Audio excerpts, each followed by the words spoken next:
Hey everybody, Tony D. Little Jones asleep on the couch, and this is a screenwriter's take on Trese. The actual show, I watched the first two episodes, and it's really good. So smash like and subscribe. Thank you for smash liking and subscribing. Please check out my books. Links in the description. We have, let's see, Wokistan, a novel, Hollywoke, another novel, political satire, and of course the Pineys, books 1 through 6, comedy horror in South Jersey. Book 7 coming out in just a few weeks. It's got kind of a similar vein to this, although it's more comedic than this is more serious. But I think fans of Trese would like my books. Now, Trese's. I watched episodes 1 and 2. Now, the reason I did that is this is episode 2, by the way, a flashback, which they do in black and white. Really nice animation. This is Trese here in the past and her dad, who she followed in his footsteps. And then it goes into the opening, the setup, and then it goes into the opening. And so for those of you who aren't up to speed on this, you didn't see my previous video looking at the trailer. Trese is based on a graphic novel by a Filipino artist whose name escapes me. He commented, he's a creator who commented in my comments. Let me see if I can find him real quick. And he's very nice. Said some nice things. Let me see if I can find, where the heck is it? Oh, I know. I'll just go to the actual video.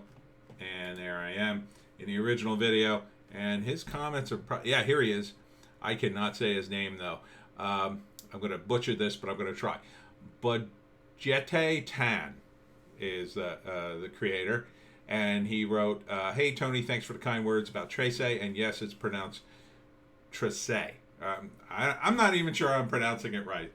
The first book is now available in the U.S., published by Ablaze Books.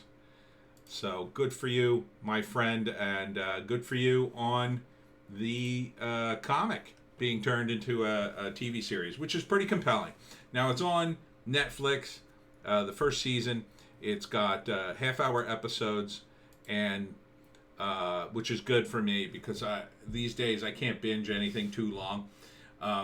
But it is, one of these supernatural type TV shows that takes place in the city where the protagonist is hunting down monsters, but instead of like the boring old like vampires and werewolves, this has got the Filipino bent because it takes place in Manila. And so you have all kinds of different monsters. And they're all in different tribes. And this is, I'm probably saying the name wrong still, Trese here and her two bodyguards. And this second episode, the reason I'm focusing on this a little bit, this is a little more typical of what I think the show will be. Because the first episode, it's not only a story, but it also has to explain the background of the character. Because it's more like a pilot episode. And pilot episodes tend to get, some of them do. Not this one, but it tends to get bogged down in exposition because you have to explain who the characters are and all the dynamic. But they did a good job in the first episode. It was very much like this episode, except it also had flashbacks when she was a little girl, how her family works. I don't want to give anything away because it is short, so I don't want to tell you what happened, but how her family works and what they do. She is the Lacan, and she, and again, I hope I'm pronouncing these Filipino words right. I apologize if I'm not. And she is like a liaison between the supernatural world and our world, and her job is to protect the humans.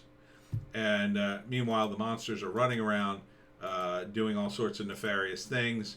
And here is one of them here, and his son is drag racing. I'll just leave it at that. So it's pretty cool. So you see he's kind of like a cool monster from Filipino legend. And I don't want to go through the whole episode. You got to go see it. But it's a lot of fun. It's serious, right? It's sort of like film noir. And then you have the individual stories, but they're also building across the episodes into a bigger stories, which a lot of TV series will do, right? So it's not only her, it's kind of formatted a little bit like a cop show, where she's in charge of all the supernatural stuff, and the cops call her up every time, something weird happens. And she'll show up, and then she'll be like, "Well, why'd you call me?" And then they'll say, "Oh, this weird thing happened, and you got to figure it out." And she does, and then she has all these like magic spells. And what was cool is she did one of the spells in the first episode, and then did it again in the second episode. And I noticed that, and this is probably a terrible comparison, but like in The Walking Dead, the characters in that show did certain things to the zombies and then never did that again. Like they found an avenue that was effective against the monster and then ignored it for the rest of the series, essentially. Whereas in this show, it's a lot more detailed in that way. And I think that's tends to be a single creator thing, right?